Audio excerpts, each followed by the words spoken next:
Assalamualaikum warahmatullahi wabarakatuh. Bertemu kembali dengan channel Ibrah Fatih 18, channel sejarah, pengajian, ilmu leluhur dan budaya Nusantara. Saat ini kita akan berdiskusi tentang sejarah peringatan Maulid, sekaligus beberapa referensi tentang hukumnya.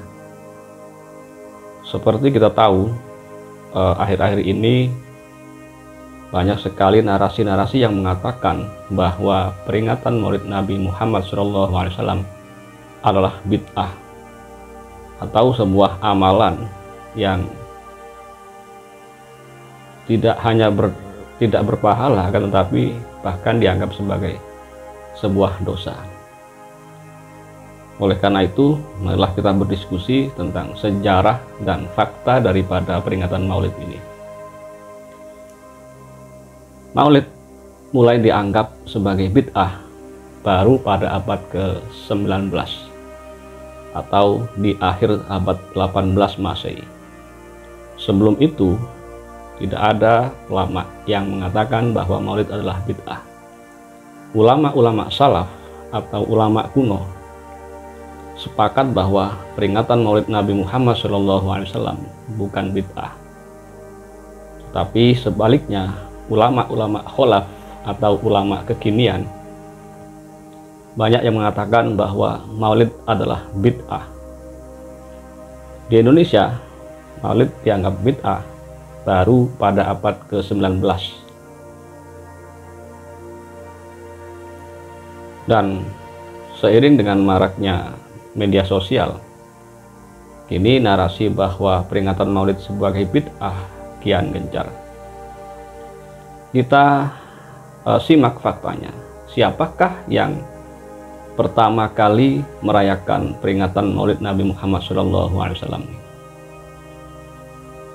Para ulama salaf atau ulama kuno yang benar-benar salaf, bukan hanya klaim, sepakat bahwa yang pertama kali memperingati Maulid Nabi atau kelahiran Rasulullah adalah Nabi Muhammad sendiri. Hal ini dibuktikan dengan beberapa hadis sahih. Salah satunya adalah hadis sahih riwayat Imam Muslim nomor 1162. Rasulullah setiap hari Senin senantiasa berpuasa sunnah. Ada seorang sahabat yang bernama Qatadah bertanya kepada Rasulullah, kenapa beliau berpuasa di hari Senin? Rasulullah pun menjawab dengan sabdanya, dzaka yaumun wulidtu fihi wa yaumun bu'istu au unzila alayya fihi. Hari ini, hari Senin itu adalah hari di mana aku dilahirkan dan hari di mana aku diutus, atau hari diturunkannya Al-Quran. Hadis ini sahih karena sudah diriwayatkan atau ditashih oleh Imam Muslim. Hadis riwayat Muslim nomor 1162. Kesimpulannya, Rasulullah merayakan hari kelahirannya. Demikian, ada sebuah riwayat yang mengatakan bahwa Abu Lahab, paman Rasulullah yang tidak beriman kepada beliau, di mana Abu Lahab ini sudah dinas sebagai musuh Islam di dalam surat Al-Lahab. Menurut Imam Ibnu Hajar di dalam kitab Fathul Bari, yang diriwayatkan dari Ibnu Abbas, bahwa Ibnu Abbas bermimpi bertemu dengan Abu Lahab setelah kewafatannya. Abu Lahab ternyata setiap hari Senin diringankan siksanya di alam kubur. Bahkan di hari Senin itu, Abu Lahab mendapatkan minuman berupa susu yang keluar dari jari-jarinya. Ini diriwayatkan oleh Ibnu Abbas dan dicatat oleh Ibnu Hajar dalam kitabnya Fathul Bari. Abu Lahab saat dilahirkan Rasulullah sangat gembira. Saat itu budaknya Abu Lahab yang bernama Suwaibah mengabarkan kepada Abu Lahab bahwa keponakannya yaitu Muhammad bin Abdullah Rasulullah telah lahir. Saking gembiranya budak Suwaibah yang memberikan kabar lahirnya Rasulullah ini akhirnya dibebaskan oleh Abu Lahab. Karena kegembiraan Abu Lahab atas kelahiran Rasulullah ini, maka Allah memberikan keringanan azab meskipun dia bukan seorang muslim. Apalagi ada seorang muslim yang gembira dengan kelahiran Nabi, dengan hari kelahiran Nabi, tentu saja akan lebih dari itu. Bahkan kelak Abu Lahab ini setiap hari Senin tidak diazab. Kemudian berhubungan dengan Rasulullah yang berpuasa setiap hari Senin atau setiap hari kelahirannya ini, apakah ini merupakan asal-usul dari puasa weton yang biasa dilakukan oleh masyarakat Nusantara, khususnya Jawa? Saya tidak berani mengkaitkan hal itu, karena takutnya nanti dituduh Arabisasi atau Islamisasi. Tapi faktanya, Rasulullah memang berpuasa setiap hari Senin, di mana hari Senin Rasulullah dilahirkan. Kemudian siapakah orang yang pertama kali melakukan bid'ah dalam tanda kutip ini, yaitu memperingati hari kelahiran Rasulullah secara besar-besaran? Beliau adalah Sultan Mudzaffar, seorang sultan yang bernama asli Abu Sa'id Kaukabri dari Irak. Beliau wafat pada tahun 630 Hijriah. Dalam perayaan ini, Sultan Mudzaffar merayakan sebuah peringatan Maulid di mana berisi ceramah-ceramah tentang sejarah hidup Rasulullah, membaca sholawat bersama, kemudian bersedekah. Mana saat itu beliau menyiapkan 300.000 piring untuk menjamu para hadirin yang saat itu diundang dari berbagai seantero, mungkin seantero negeri Irak. Nah, ini kan apabila ada orang yang mengatakan bahwa peringatan Maulid ini bid'ah, kemudian berdosa, dari mana dosanya?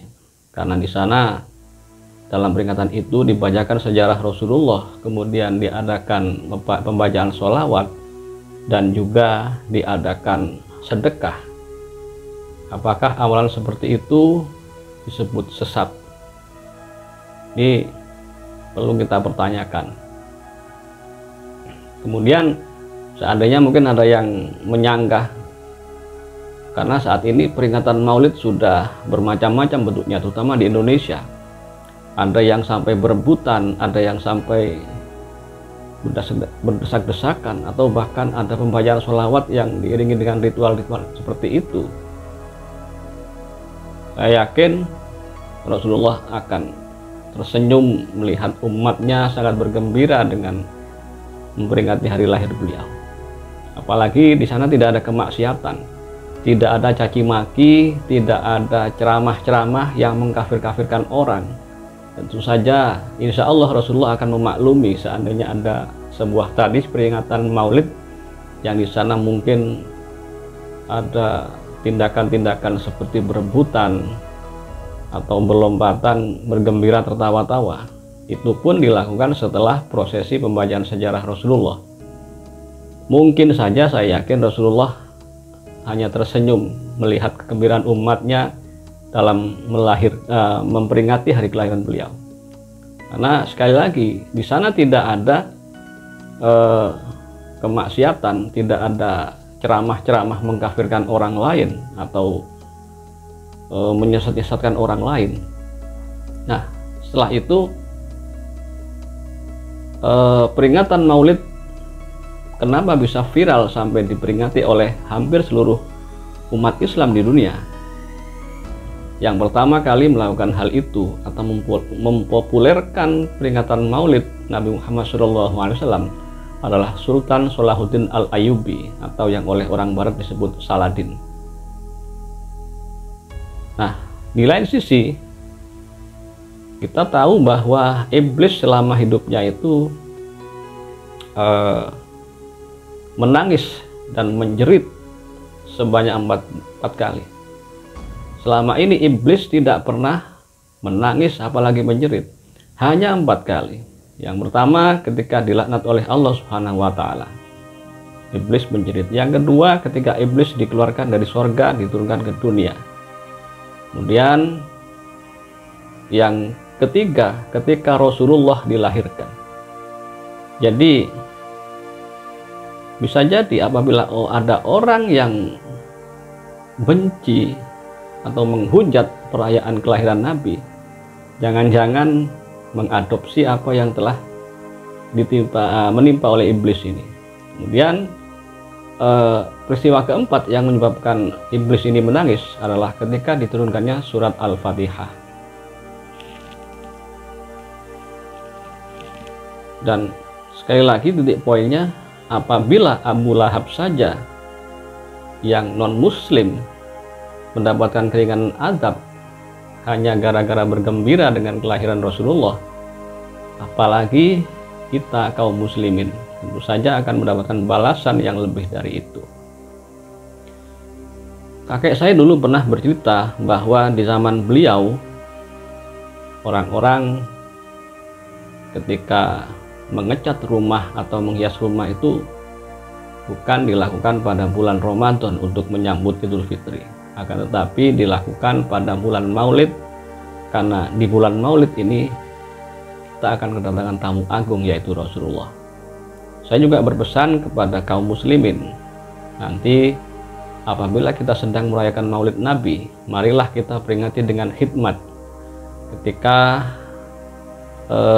para ustadz atau kiai membacakan Maulid Tiba, kita renungkan isi dari tiba itu. Andaikan kita tidak bisa menerjemahkannya, kita renungkan, kita hayati bahwa Rasulullah memang hadir dalam setiap kali dibacakan sejarah kelahiran beliau itu.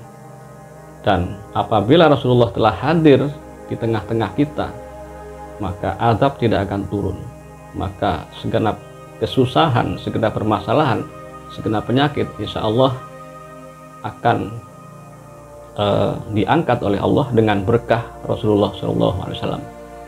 Oleh karena itu, selamat merayakan hari kelahiran Rasulullah, dan jangan khawatir bahwa itu bukan bid'ah, karena perayaan memperingati kelahiran Rasulullah pertama kali dilakukan oleh Rasulullah sendiri. Demikian, assalamualaikum warahmatullahi wabarakatuh. Jika kalian suka mendengar cerita sebelum tidur, subscribe channel Lakon Manusia, sebuah channel tentang cerita horor, cerita kisah nyata, cerita kriminal, cerpen, urban legend, dan kisah nyata. Segera subscribe channel ini dan kamu akan terhibur menjelang tidur.